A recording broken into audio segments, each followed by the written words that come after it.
maklum ya Bapak dan Ibu. Jadi untuk kita supaya bisa waktunya bisa bermanfaat, kita akan mulai saja. Sudah bisa dimulai Bu Dia? Silakan Mbak Dia. Ya, oke.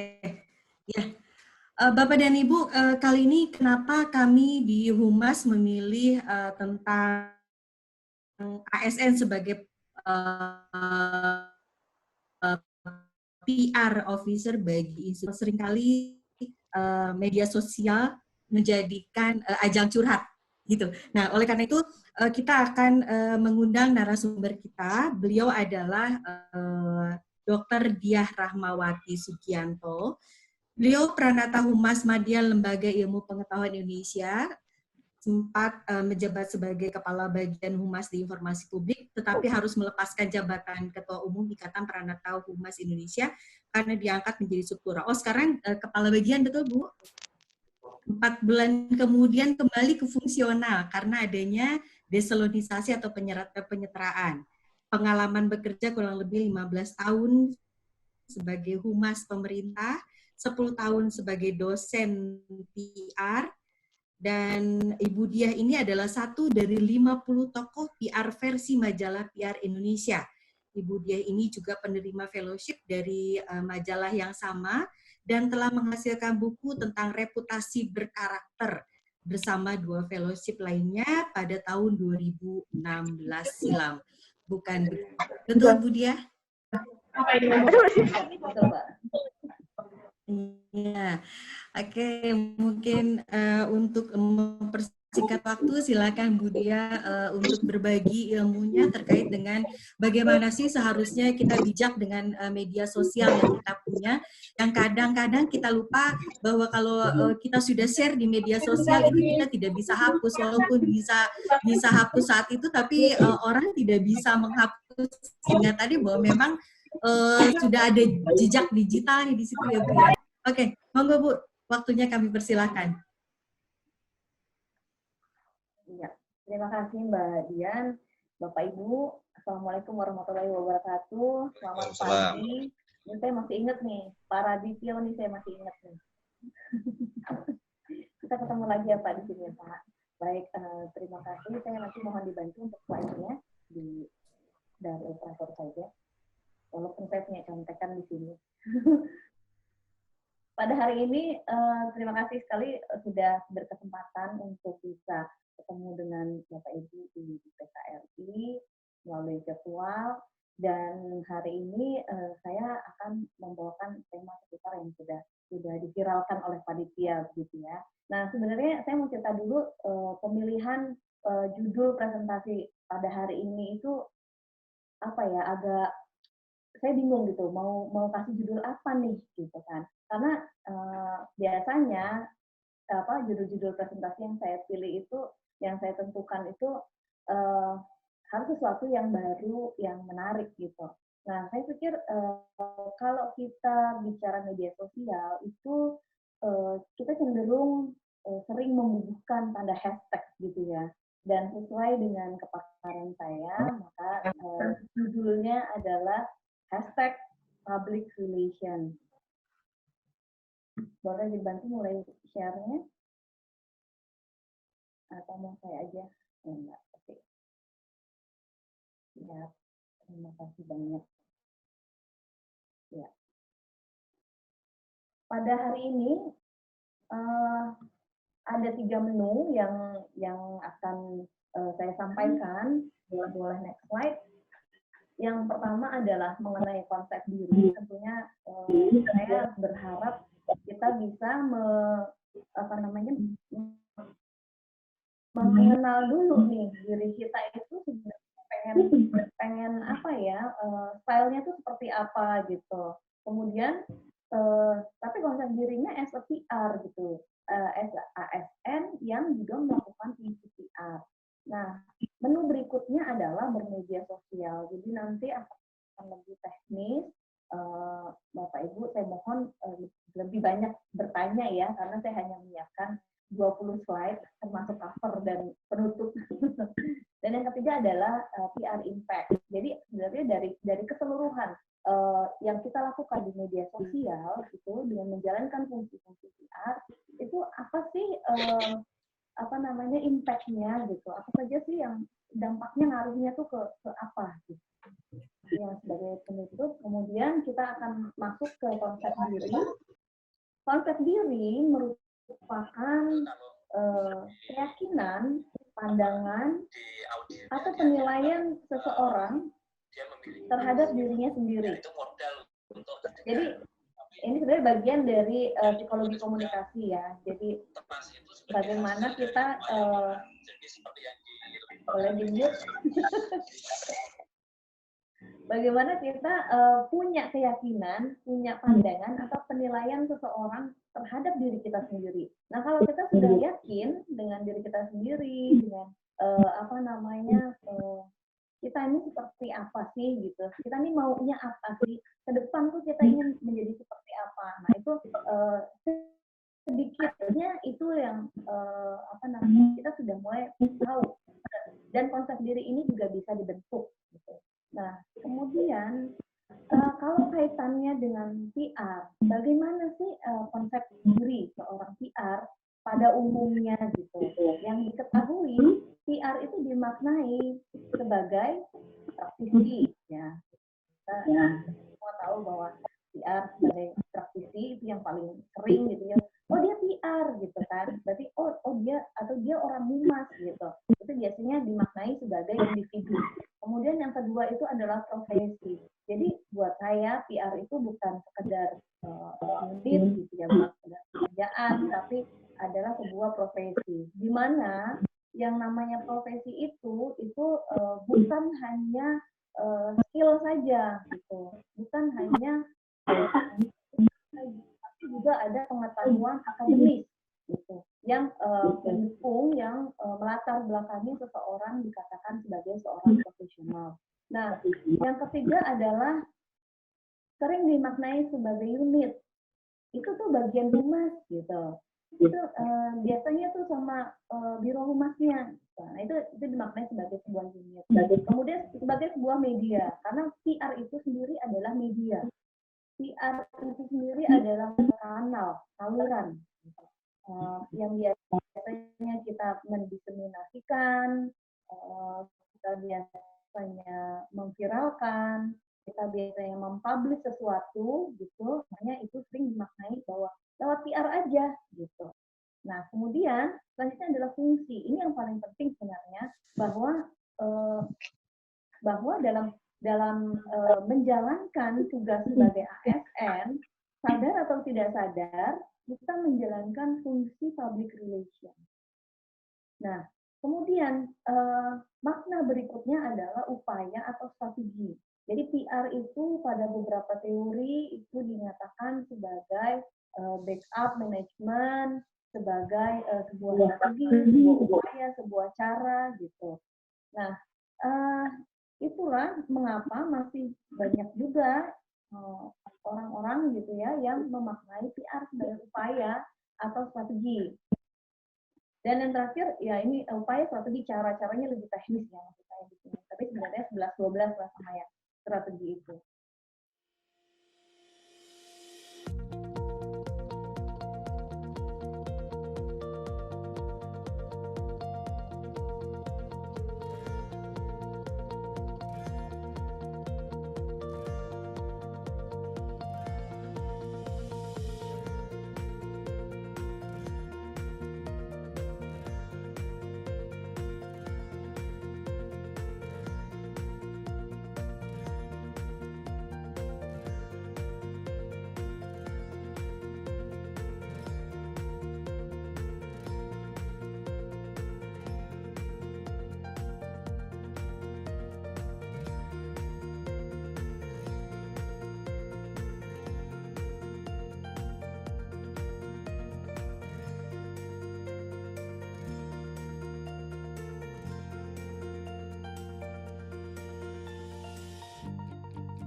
Nah, itulah yang harus dilakukan, bahwa setiap orang berhak menentukan sikap berhak, ya, berhak memang, dan jangan lupa bahwa persepsi yang kita punya atau yang kita berikan itu adalah hasil dari sekumpulan apa yang kita lihat, apa yang kita dengar, gitu, dari postingan-postingan dan kemudian kita tafsirkan. Jangan lupa kita boleh menentukan sikap ya berdasarkan persepsi masing-masing. Kalau menurut saya sih kubu A itu jelek, kalau menurut saya kubu B itu jelek. Nah ini kan menimbulkan perpecahan gitu ya. Sebaiknya kita harus ingat lagi nih, apakah konten yang kita unggah itu mengganggu atau berpengaruh kepada status kita sebagai ASN. Nah, ini yang benar-benar harus hati-hati karena kalau sudah bicara tentang kepegawaian itu urusannya adalah hukum. Gitu. Nah, selanjutnya ini yang terakhir ya. Slide berikutnya terakhir. Pertanyaannya kembali, apakah setiap kita adalah PR? Ini sering sekali saya dengar bahwa kita semua sebenarnya adalah PR. Ini sama seperti 11-12 sama bahwa kita adalah pemimpin, setidaknya untuk diri kita sendiri gitu. Apakah setiap kita adalah PR? Menurut saya iya gitu. Karena kita nih ya sebagai ASN ini ya adalah PR institusi.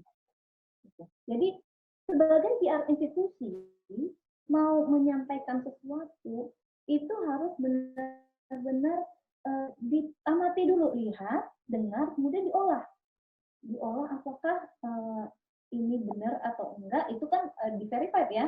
Nah, kemudian boleh disampaikan. Nggak disampaikan juga nggak apa-apa, itu menjadi persepsi kita gitu kan. Tapi kalau ini karena kita bicara bagaimana ASN dengan media sosial, atau misalnya aku sebenarnya saya tahu sih yang sebenarnya gitu, itu japri aja gitu, nggak usah yang harus banget jawab di timeline gitu ya, di komen gitu ya, nggak mesti gitu juga.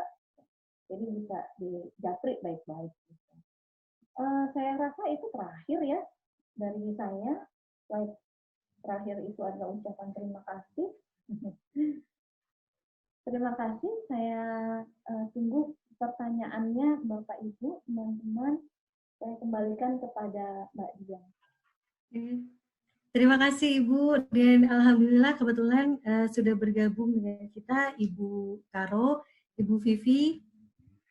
Selamat siang Ibu. Selamat siang, Mbak Dia. Iya, saya dengerinnya wah asik ini. Untung ada link YouTube-nya, saya happy banget. Baik, lanjutkan Mbak Dian. Masih habis ini pertanyaan ya? Ya Bu, masuk sesi pertanyaan. Izin ya Bu. Silakan. Ya. Oke Bu Dia, terima kasih atas pemaparannya karena kita sebagai insan humas, sebagai pribadi yang tadi di kutipan terakhir bahwa setiap orang berhak menentukan sikap berdasarkan persepsi masing-masing, akan tetapi kita sebagai ASN juga harus aware terkait dengan hal-hal yang lain karena banyak orang menafsirkan kalimat-kalimat, menafsirkan gambar-gambar yang kita posting. Bagaimana kalau kita langsung lanjut ke pertanyaan-pertanyaan yang kayaknya sudah menunggu? Ya, siap. Oke, ini dari Mas Radit yang Mbak Ute. Mbak Ute-nya mana? Ya. Ya Bu, betul. Ada pertanyaan dari Pak Radit dari Gorontalo, Bu.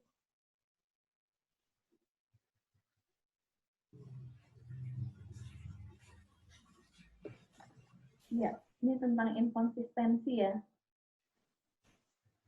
Pak Radit nih kalau nanya nih emang selalu ini ya. Luar biasa Pak Radit itu. Selalu cetar ya. Ya Pak Radit, terima kasih pertanyaannya ini saya bisa baca di chat ya. Bagaimana efektivitas ASN bermedia sosial untuk tujuan PR kalau dilihat faktanya bahwa pertama perilaku bermedsos itu bisa inkonsisten. Saya jawab satu dulu nih. Hari ini pengen komen yang nggak serius, besoknya serius banget gitu kan.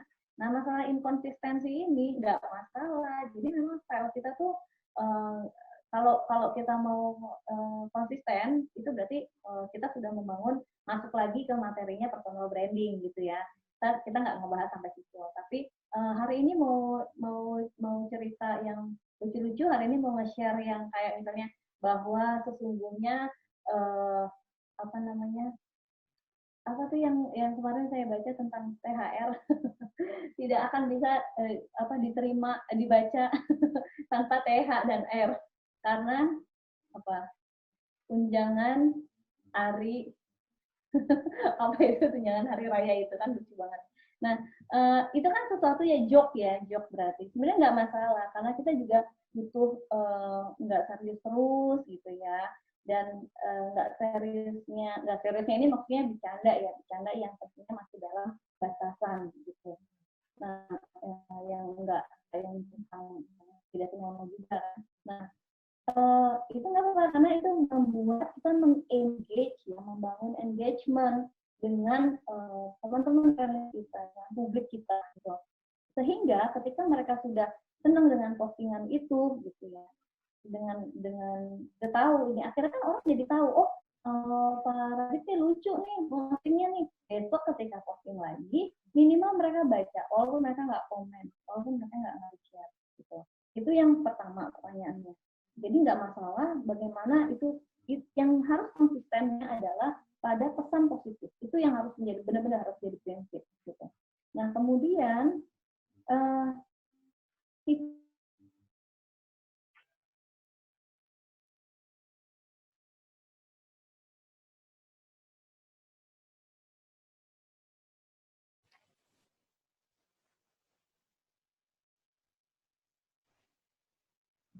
putus kayaknya itu Mbak Ute. Iya, betul Pak. Dari Bu Diahnya sinyalnya putus sepertinya. Putus. Ya. Iya, chatnya pun hilang. Chatnya hilang. Ya, udah nyambung lagi Bu Diah. Silakan Bu. Iya, siap. Ini biasa nih kalau udah 1 jam ke sana suka ada gangguan. Nah, yang kedua tadi apa Pak? Tentang karena hilang chatnya. Tentang komunitas ya tadi ya. Yang kedua itu Mbak Ute yang baca ya mungkin. Boleh langsung saja Pak Radit. Oke, baik. Ya. Pak Radit. Baik, Ibu terima kasih Bu, saya respon Ibu baik sekali ini Bu. Kalau ketemu Ibu tuh satu yang saya ingat adalah tentang citra diri. Jadi buat saya mau ngapain di public relation itu ingatnya tuh citra diri sebenarnya Bu. Nah, pertanyaan pertama itu sebenarnya ke arah citra diri itu. Oke, tapi karena sudah dijawab saya yang kedua dulu ini. Jadi kan gini Bu, kalau kita bermedsos itu bisa jadi satu orang itu punya banyak WhatsApp grup misalnya gitu, atau akun-akun yang lain, platform yang lain. Nah, dan seringkali tipikal dari WhatsApp-nya itu sangat spesifik. Nah, kadang-kadang kalau kita mau ber-PR di situ juga itu ada hubungannya nggak sih Bu? Bagaimana menurut Ibu? Jadi kalau perbedaan-perbedaan itu, perbedaan-perbedaan tipikal dari komunitasnya itu mempengaruhi efektivitasnya nggak kira-kira? Mohon pencerahan ya Bu.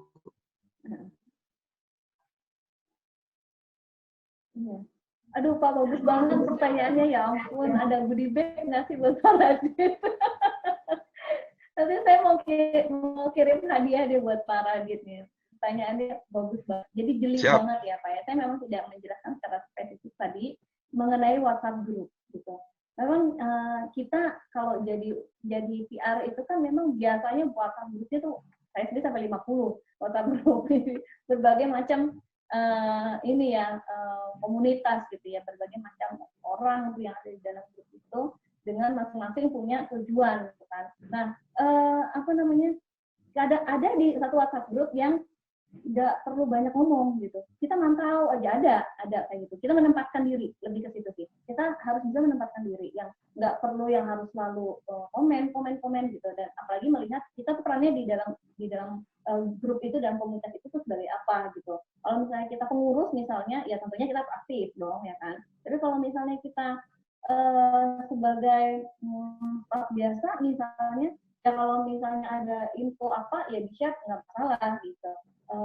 Dan biasanya WhatsApp group itu punya rules gitu, punya aturan-aturan, dan itu biasanya dipublish ketika ada di-invite orang baru masuk gitu kan. Nah itu ini adalah tata tertib WhatsApp group ini gitu. Jadi tidak boleh kasih icon misalnya, tidak boleh kasih stiker misalnya gitu. Itu ada juga yang seperti itu gitu. Jadi menempatkan diri lebih ke situ sih Pak. Kalau kita tuh berpengaruh sama efektivitas ya ketika kita benar dalam menempatkan diri di antara WhatsApp itu. Nggak yang WhatsApp-nya rame ya nggak apa-apa juga kita ikut rame, tapi sebenarnya itu hak ya. Intinya adalah ketika kita punya banyak WhatsApp group itu kita punya banyak kesempatan untuk mendiseminasikan program-program atau pesan-pesan yang mau kita kasih tahu publik seluas-luasnya gitu. Apalagi kalau udah mohon bantuan ya untuk melanjutkan lagi gitu, untuk nge-share lagi lebih luas lagi. Nah itu kita punya peluang yang sangat baik di situ. Itu sih Pak.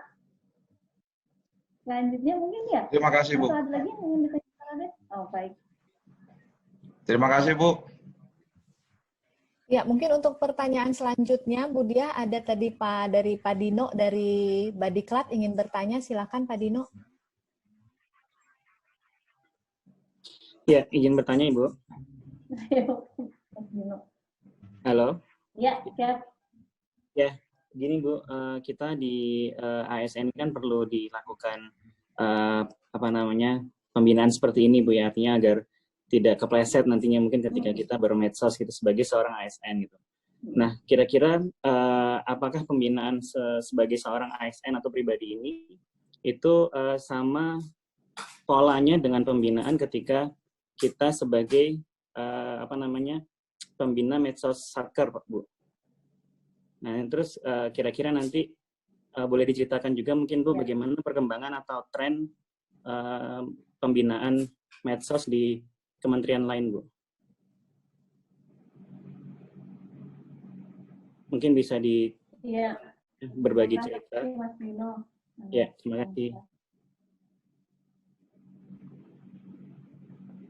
Iya, ini kayaknya internet saya nih kayaknya.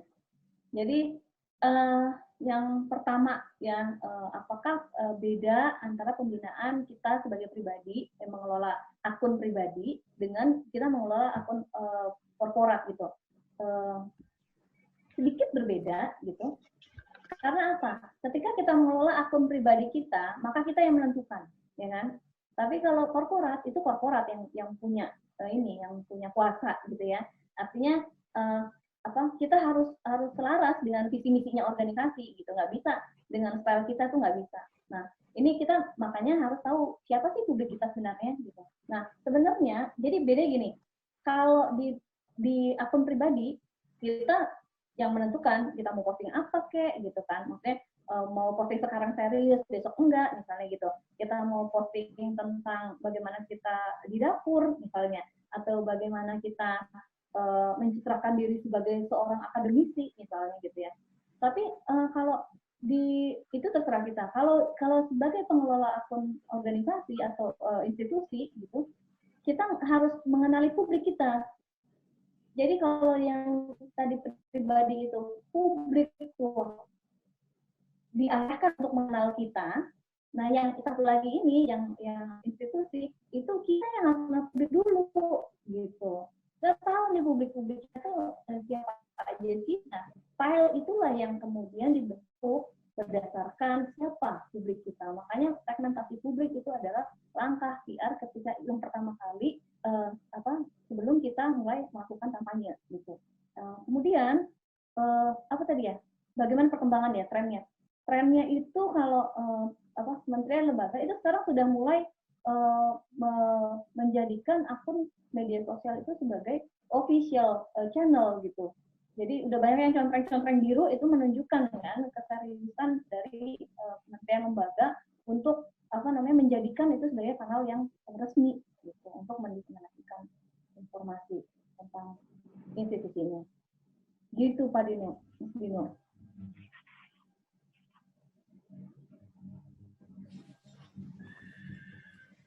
Ya, mungkin kita lanjut aja ke pertanyaan berikutnya ya Bu Diah ya. Oke, karena baik. Ini sudah ada beberapa pertanyaan juga yang masuk di chat. Ada dari Mbak Yuli dari AKN 5, Ibu Yuli dari AKN 5, bertanya aturan di medsos dengan kegiatan jurnalistik itu sama atau tidak. Misalnya kalau sharing pengalaman orang lain, apakah diperlukan izin dari yang bersangkutan? Dan ada juga dari Humas Kalsel. Nanti udah mulai bisa saya baca nih. Iya, silakan Bu.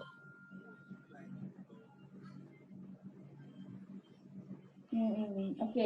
Jadi Bu Yuliana, ini aturan di medsos itu belum ada yang detail ya, teknisnya gitu ya. Tapi kalau dibilang ini adalah kegiatan jurnalistik, itu boleh jadi karena apa? Ada kegiatan tulis menulis, gitu kan? Ada kegiatan sharing informasi, diseminasi informasi di situ, gitu. Karena jurnalis dengan PR itu sebenarnya 11-12, nah, sama-sama kerjaannya itu sama-sama memproduksi berita juga, gitu.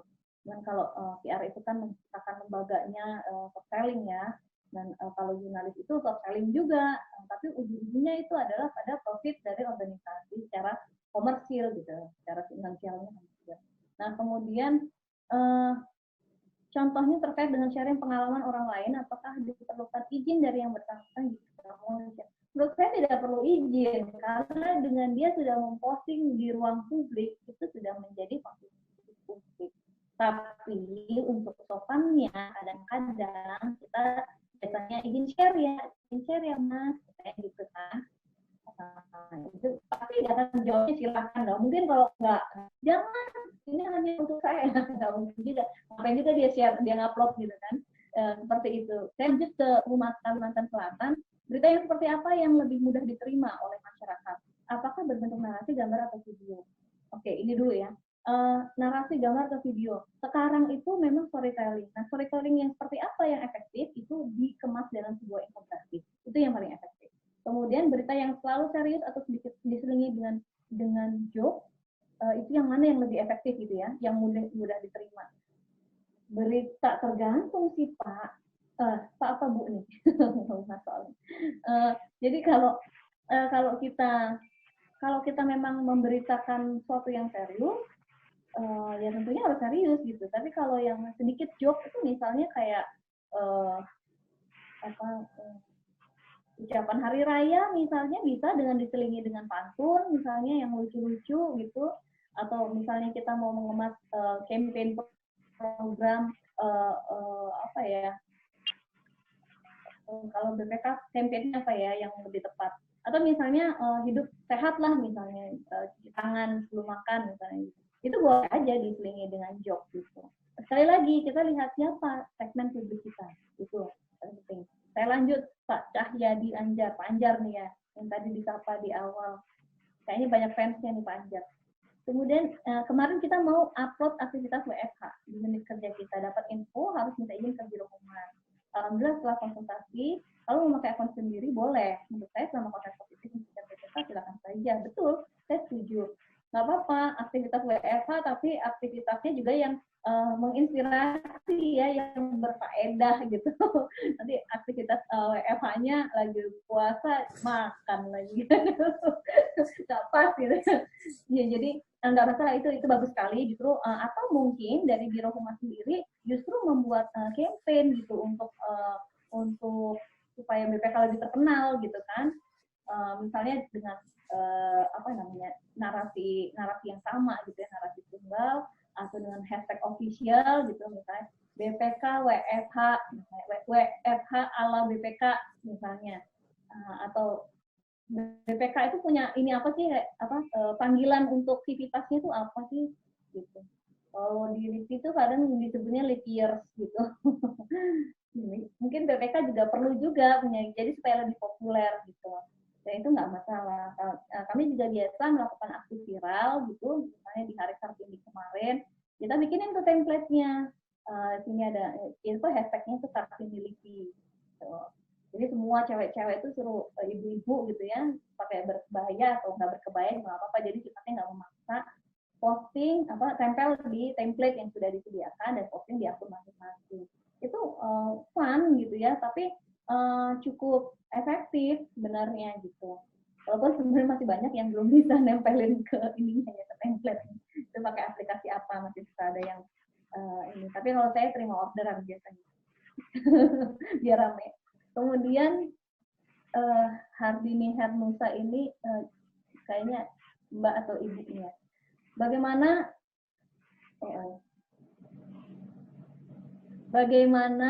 mendapatkan balance yang pas apabila selain berperan sebagai humas ASN, juga berperan sebagai humas di beberapa organisasi profesi yang lain. Ini saya banget kayaknya ya. Yang balance, ya semua linear kan ya. Jadi sama-sama melakukan fungsi kehumasan, sama-sama melakukan memberikan informasi, memberitakan sesuatu yang baik gitu. Nggak masalah sih, cuman harus tahu waktu. Maksudnya gini, prioritas itu adalah pekerjaan kantor, gitu kan. Tapi setelah jam kantor, maka kita boleh melakukan pekerjaan organisasi, karena itu tapi sifatnya volunteer ya, gitu. Jadi kalau bisnis gitu ya, biasanya Sabtu Minggu gitu. Nah itu yang saya lakukan, usai jam kantor, itu baru saya memikirkan organisasi gitu. Tapi kan sekarang saya sudah nggak pengurus, jadinya sudah lebih santai. Yang dipikirin adalah kampus, gitu. Bagaimana memberikan materi untuk mahasiswa, untuk proses belajar mengajar gitu hari. Jadi tidak ada masalah, tidak balance yang pas itu adalah mengatur waktu menurut saya gitu. Itu tidak akan mengganggu dan berorganisasi itu memberikan banyak manfaat karena kita bisa berlatih kepemimpinan di situ, berlatih teamwork di situ, terbiasa untuk beradaptasi dengan orang-orang yang tidak terlalu kita kenal sebenarnya gitu kan, dan jaringan yang paling penting. Kemudian Pak Asra sebagai ASN juga WNI, apakah etis buat kita untuk mengkritik pemerintah di media sosial secara eksplisit? Nggak boleh. Jadi secara eksplisit nggak boleh. Itu kita sudah punya peraturan ya di kepegawaian, dan itu itu bukan sesuatu yang baik gitu. Jadi tidak boleh, kita pemerintah kita mengkritiknya seperti apa itu dulu. Kalau mengkritiknya membangun gitu, ya nggak masalah gitu. Tapi yang tadi saya bilang di depan, kalau mau mengkritik itu biar lebih okcer lagi gitu ya, itu adalah melalui tulisan artikel gitu ya, atau opini gitu yang bisa dimuat di media massa. Sekarang balik lagi ke motif. Setelah menulis atau tujuannya menulis itu apa? Motif sebelum dan motif sesudah. Saya punya keinginan, punya motif untuk menulis gitu ya, menulis kritikan untuk diunggah di medsos. Tujuannya untuk apa? Untuk diketahui publik. Udah sampai situ. Terus apakah dipikirkan dampak berikutnya?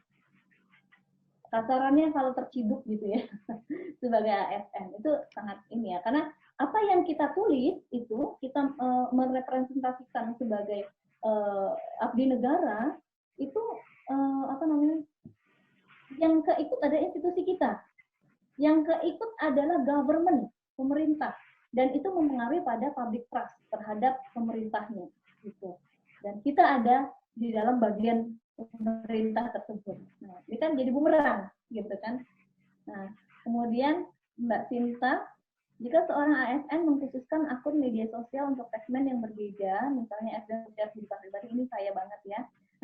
IG terus untuk fotografi, Twitter, jangan itu tidak ada masalah. Sedangkan lingkaran pertemanan itu saja, apakah bisa membuat yang bersangkutan terlihat tidak punya citra diri yang jelas, ataukah menunjukkan bahwa tujuan persuasinya yang bermacam-macam? Ya, ini bagus pertanyaannya, karena apa? Karena memang setiap platform itu punya kekhasan masing-masing. Ini benar kalau menurut saya. Jadi punya ini kadang-kadang ya ada ya banyak lah ya.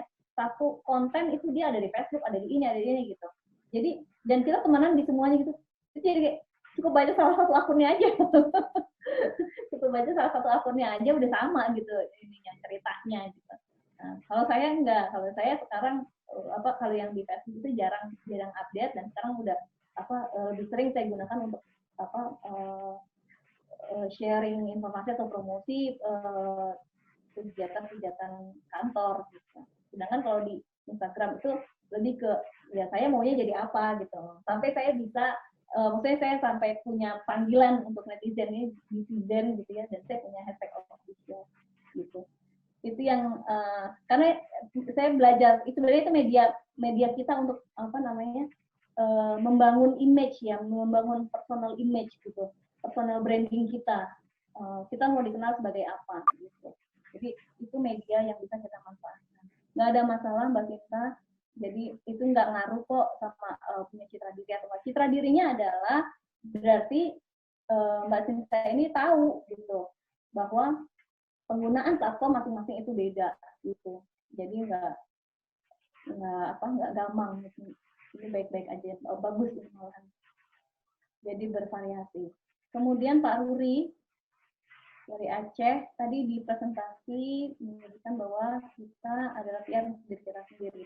Hal ini berarti terkait dengan personal branding, betul, di media sosial, betul. Apalagi apabila melihat dari teori employee relation yang juga penting dilakukan institusi dari kitanya, apa yang bisa dilakukan bagi humas di perwakilan untuk memberikan informasi pada rekan-rekan untuk dapat bijak dalam bersosial media. Misalnya seperti yang disebutkan, kira-kira pekerjaan kantor di media sosial. Kalau menurut saya mungkin ada diskusi reguler ya Pak ya. Jadi kita jadi tahu teman-teman yang bekerja satu kantor sama kita atau minimal sebelah kita gitu ya, atau satu unit lah ya, satu sub misalnya gitu. Itu sebenarnya apa sih yang ada di kepala atau ada yang di hati tentang pekerjaan, itu sharing satu sama lain, saya gitu. Sehingga keluarlah itu unek-unek gitu ya di antara orang-orang yang paham gitu, paham dengan kondisi kantor sendiri gitu, dan bisa memberikan input yang positif gitu. Beda dengan yang udah terlanjur ke media sosial dan nggak dapat solusi juga gitu kan dari publik yang ini, justru malah mendapatkan teguran misalnya gitu atau punishment misalnya gitu. Ya itu employee relation-nya di situ Pak. Jadi komunikasi internal itu yang bisa diterapkan. Diajak ngobrol. Misalnya kalau ada forum internal gitu, di internal aja deh. Kalau di saya sebenarnya sebelum WFH ini punya kelas PR. Nah itu dan ada pertemuan rutin sih harapannya, tapi karena kesibukan jadi antara rutin nggak rutin gitu. Tapi setidaknya gini, kalau sudah banyak yang ingin dibahas itu biasanya saya ngajak, yuk kita ada banyak nih yang dibahas, kita ngumpul biasanya gitu. Nah atau menghidupkan WhatsApp group di internal itu sendiri gitu ya, di unit biasa kan berjenjang ya, ada WAG-nya sub, ada WAG-nya bagian gitu kan, biro gitu ya biasa itu. Atau mungkin juga teman-teman biasanya ini yang CPNS gitu ya, atau yang PNS masih single khususnya itu biasanya bikin grup sendiri tuh, nama grupnya juga lucu-lucu gitu. Kalau saya jujur saya bikin grup namanya Hip Hip Hura, khusus bahas tentang kehumasan di level para manajer. Nah kemudian jadi itu setidaknya kita tahu gitu loh apa yang ingin dia ini kan gitu, apa yang ingin dia curhatin gitu ya di dalam media sosial, dan harapannya itu bisa ngerem ya, jangan di media sosial udah dicurahkan saja ke kita, dan coba harapannya gimana, kita pakai cara yang gimana, karena ini kan kantor. Kalau kantor berarti resmi gitu, jadi resmi ya diselesaikan jalur resmi, jangan sesuatu yang tidak menyenangkan di kantor, di suatu institusi yang resmi, kemudian maunya diselesaikan di jalur yang tidak resmi, itu nggak match gitu. Jadi ya memang nggak boleh curhat ya kerjaan kantor. Kalau kita aduh capek banget kerjaan banyak, itu biasa lah, itu curhat standar lah ya. Semua yang kerja itu pasti capek, yang tidur aja capek kan. Kemudian Ibu Ratna, menurut Ibu bagaimana cara yang paling efektif untuk membangun ASN BPK menjadi ASN dapat mencerminkan baik? ASN yang kompak kalau menurut saya sih, jadi kompak serempak gitu. Tapi nggak juga militan juga, enggak sih. Tapi gini, ada rules ya, mungkin juga bisa juga kalau misalnya ada peranata humasnya gitu ya, itu udah dibikin SOP itu pedoman bermedia sosial ASN BPK. Apa saya pindah ke situ aja ya? Itu disepakati gitu. Jadi mungkin perlu juga dibuatkan forum khusus untuk membahas itu. Yuk kita bikin SOP lah ya gitu, atau batasan-batasan untuk para ASN BPK kalau bermedia sosial itu do and don't-nya itu apa gitu. Nah, terus disepakati juga kalau misalnya ada yang melanggar, kita kasih punishment-nya apa nih, tapi punishment-nya itu yang sesuatu yang membangun. Misalnya dalam 1 bulan dia tuh harus membuat tulisan tentang apa misalnya, atau dia harus memberitakan unit kerjanya, kinerja unit kerjanya dari berbagai sisi misalnya kayak gitu. Jadi itu membangun kan, dan beritanya itu diupload di web misalnya kayak gitu. Kan justru menjadi meningkatkan citra institusi.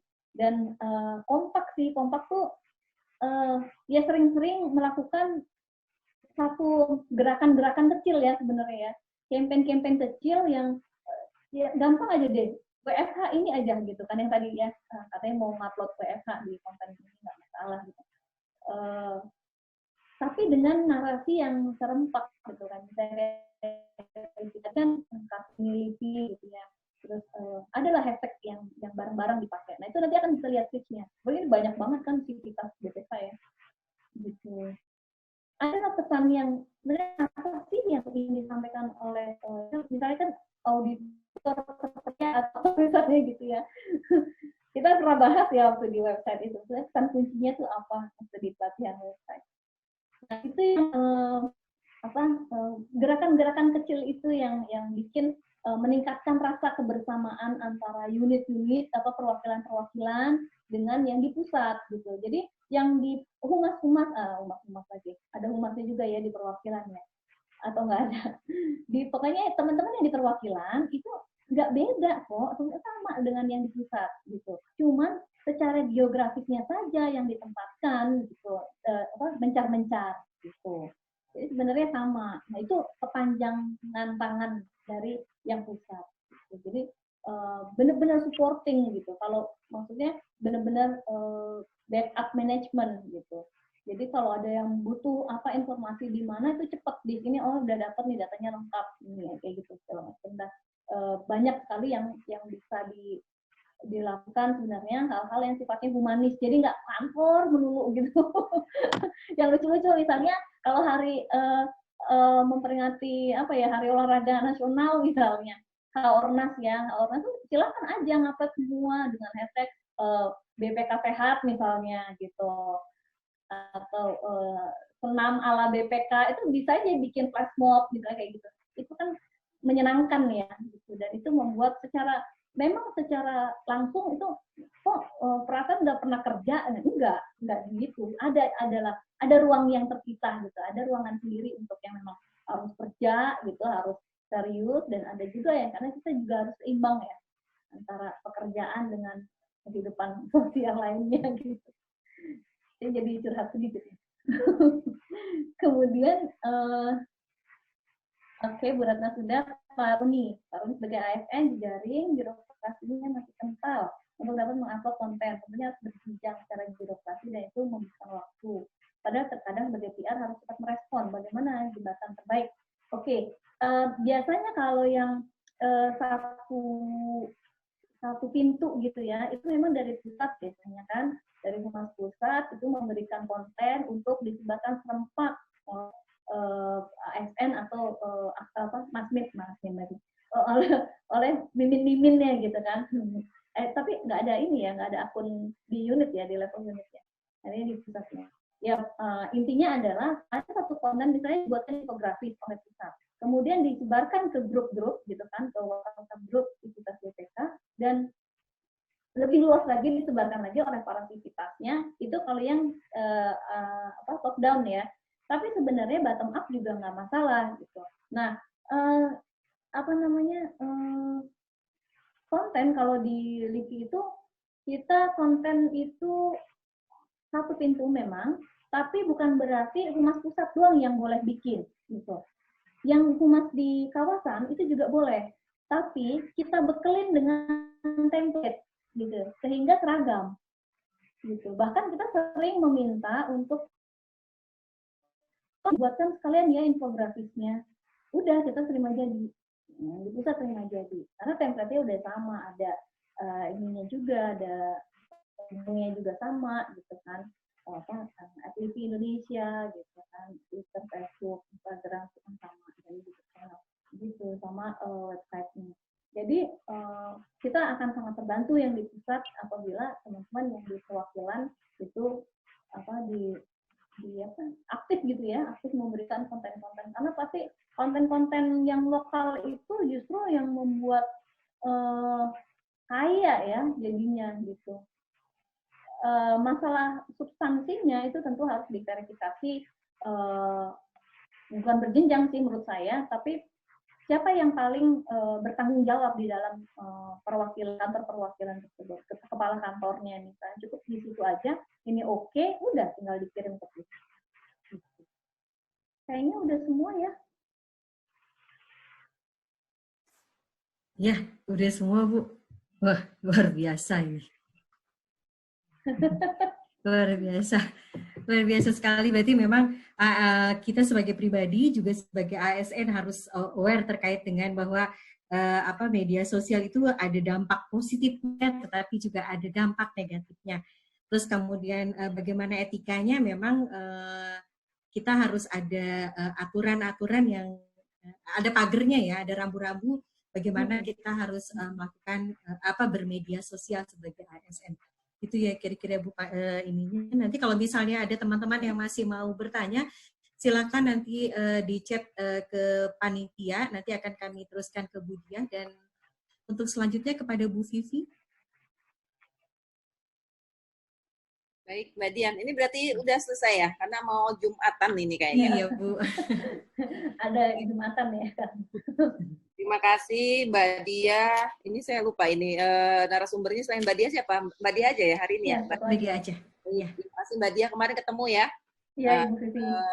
Kemudian yang saya hormati ini juga teman-teman dari perwakilan, pemeriksa, Kasubag Humas, TU, dan dari AKN ya, dari sekretariat. Lalu teman-teman panitia ini yang saya banggakan ini, karena mereka sudah dengan cepat mengapresiasi ide-ide yang saya minta ya. Baik, selamat siang dulu ya. Selamat siang. Assalamualaikum warahmatullahi wabarakatuh. Salam sejahtera untuk kita semua. Tadi mohon maaf saya izin masuknya belakangan, harusnya di awal karena memang ada juga rapat dengan tim yang lain ya, warta pemeriksa. Ini terima kasih Mbak Dia untuk pencerahannya ya. Jadi saya senang nih karena kita banyak sekali, sudah 3 kali ya kalau nggak salah. Ini sebagian besar adalah teman-teman di Humas, Perwakilan, dan Sekretariat, kemudian juga di Biro Setpim dan pemeriksa. Nah tadi yang disampaikan untuk yang topik hari ini adalah peran ASN sebagai PR. Tadi saya lihat pertanyaan-pertanyaannya itu kasusnya banyak juga terjadi di BPK ya. Terutama yang tadi mungkin ada pertanyaan, boleh nggak kita secara terbuka mencela pemerintah. Nah, ini kita juga perlu ingat mungkin ya tadi sudah disampaikan Mbak Dia, Undang-Undang ITE, dan kita juga pernah punya satu kasus di mana salah satu dari ASN kita berkomentar terhadap pemerintah dan langsung dikenakan terkait dengan Undang-Undang ITE. Jadi memang teman-teman Humas ya, pemeriksa, kemudian di AKN dan Setpim, ini adalah corongnya. Jadi saya berharap, sekarang ini kan sudah mulai nih kita banyak pelatihan. Jadi nanti setelah selesai, walaupun kita masuk, akan ada seperti ini online. Yang ilmu-ilmunya bisa digunakan. Nah, tadi disampaikan oleh Bu Dia, contoh di LIPI.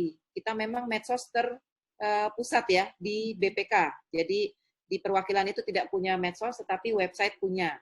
Ya. Nah ini memang untuk ke arah sana, karena kita bicara institusi. Tadi disampaikan oleh Mbak Dia juga, kalau yang pribadi ini kan kita mau branding ya.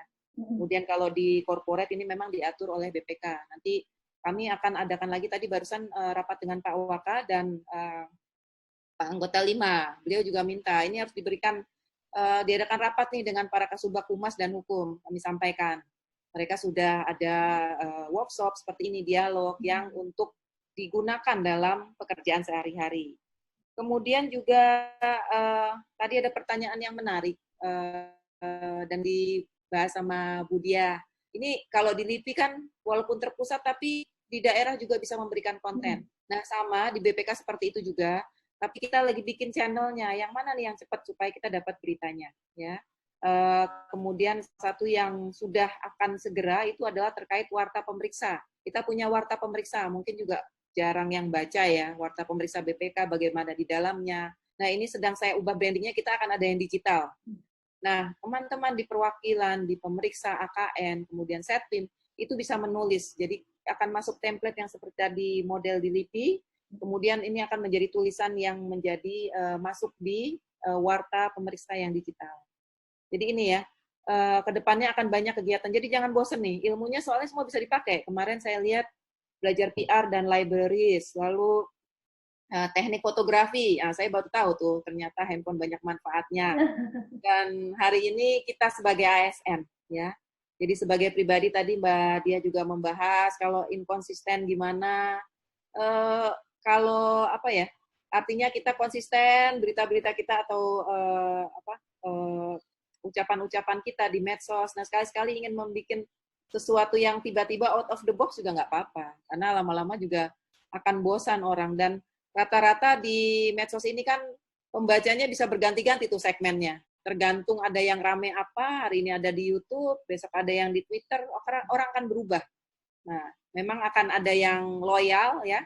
Nah, itu yang bisa dimanfaatkan oleh kita untuk yang kepentingan institusi. Tapi yang pindah-pindah ini seperti kutu loncat ini tergantung apa ya, hari ini yang IG kah atau Facebook kah atau Twitter yang lagi trending. Nah, ini akan tetap ada pergerakannya, gitu ya. Terima kasih ya untuk Mbak Dia yang sudah menjadi narasumber, dan ini banyak pencerahannya, sangat luar biasa. Memang ini kita semua selalu masuk langsung streaming di YouTube ya. Tapi memang kendalanya kalau kita lagi pakai Zoom ini kadang-kadang hilang, jadi di YouTube-nya juga tulisannya tinggal sedang menunggu tuh tulisannya Humas BPK KSI ya. Tapi tidak apa-apa, artinya ilmunya tetap berjalan. Mbak Dian tadi sudah sampaikan, kalau ada pertanyaan-pertanyaan, saya lihat nih chatnya masih banyak nih, ada 5 lagi pertanyaan. Tolong nanti jawabannya, Mbak Dian tetap minta bantuan ya Mbak, untuk jawab, nanti di-share di grup Kasubag Humas dan atau peserta ini semua, ya, tolong disampaikan ya Mbak Dian. Kemudian satu lagi, kedepannya kan akan ada banyak seperti ini lagi ya, training, webinar, kemudian nanti ada storytelling melalui video yang sedang kita buat juga. Penulisan peserta ya, itu hostnya tuh agak susah. Tolong nama satkernya ya, atau namanya kemudian nama jabatan itu tetap ya, kalau yang BPK. Terutama untuk membedakan orang luar, karena kami kemarin sempat ada yang mau orang luar masuk dari LSM gitu. Nah, itu kan kami harus menandai. Dalam arti konten-kontennya memang sifatnya yang formal ya, yang memang boleh keluar sama yang nggak boleh keluar kan itu berbeda. Jadi mohon nanti teman-teman yang ini karena BPK semua ya, agar mematuhi yang disampaikan sama host ya. Untuk memudahkan hostnya, ini siapa gitu. Karena kami juga laporan ke pimpinan siapa saja yang ikut gitu ya. Baik, dengan berakhirnya sesi tadi pemaparan dari narasumber, sekali lagi kami ucapkan terima kasih ke Mbak Dia, kemudian kepada seluruh narasumber dan peserta dan yang hadir hari ini, kami mengucapkan terima kasih, dan kami dari Humas KSI mohon maaf jika selama penyelenggaraan ada salah mungkin ucapan atau tadi ya kesiapan. Dan kami dari Humas KSI terbuka untuk masukan-masukan atau ide dari teman-teman yang hadir di sini ya, karena kan berhadapan langsung dengan stakeholder. Jadi Humas BPK itu harusnya seperti apa, dan apa yang perlu diperkaya. Kemudian untuk yang besok yang jurnalistik, mohon kalau bisa, saya lihat pesertanya juga sudah banyak, kalau bisa hadir, karena kedepannya ini teman-teman perwakilan ini jadi PR-nya nih, ya di pemeriksa, di AKN, itu harus bisa menyuarakan BPK. Tapi tentu saja, karena kemarin waktu kami media workshop, dikomentari oleh pimpinan BPK, memang beda sekali antara penyampaian seorang auditor dengan wartawan, gitu. Nah, makanya saya minta sama Bu Dian ini, tempatnya Bu Lili ya, untuk mengadakan pelatihan jurnalistik. Ini nggak akan sekali, tapi nanti akan dilakukan lagi. Jadi yang belum ikut, kita training jurnalistik untuk menulis. Jadi apa yang ditulis yang bahasa teknis audit itu bisa diubah menjadi bahasa jurnalistik yang lebih dipahami umum dan lebih eye-catching. Sehingga marketingnya tuh jalan gitu. Kalau sekarang kan teman-teman lihat ya, berita itu banyak yang sekarang ini lagi rame nih, bahwa ya tadi, BPK seperti ini, BPK membela seperti ini, yang lain juga berbalas. Nah, ini akhirnya jadi bulan-bulanan media dan netizen. Nah, ini yang harusnya menjadi bagian dari BPK untuk mengedukasi. Apa sih yang kita lakukan? Ya, ini adalah bagian dari tanggung jawab kita ya, akuntabilitas BPK, hubungan kita ke stakeholder.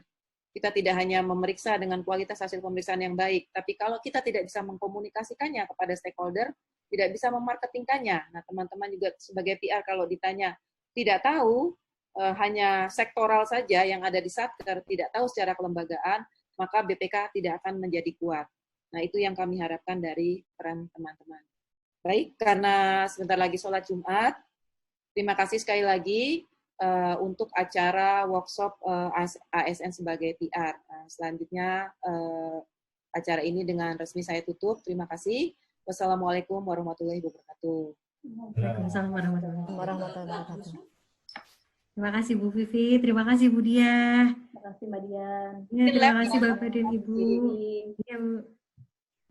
Jangan lupa Bapak dan Ibu untuk mengisi kuesioner yang telah kami sampaikan untuk segera diisi supaya tahu apa aja yang kira-kira setelah ini mau bikin mau dibikin apa lagi acaranya untuk khusus untuk komunikasi. Mungkin nanti Bu Diah akan berbicara lagi terkait dengan PR secara spesifik. Oke. Terima kasih banyak semuanya. Wassalamualaikum warahmatullahi wabarakatuh. Waalaikumsalam. Terima kasih Bu Diah. Selamat melanjutkan ibadah puasa, selamat menjelang hari raya. Banyak maaf lahir batin ya. Terima kasih. Izin live, Bu Dian, Mbak Ute. Izin live ya, Bu Dian. Silakan Bu, terima kasih. Terima kasih Bu. Terima kasih Mbak. Terima kasih Mbak Ute. Bu Dian. Terima kasih. Terima kasih. Izin live. Terima kasih ya Kak Ute. Sama-sama, terima kasih. Terima kasih Ute, terima kasih Bu Dian. Terima kasih Pak Bambang. Jangan lupa makan siang Kak Ute. Terima kasih semua. Terima kasih Pak. Terima kasih. Bye-bye. Terima kasih Bu Sinta. Bye. Terima kasih semua. Terima kasih Bu Dian, Mbak Ute.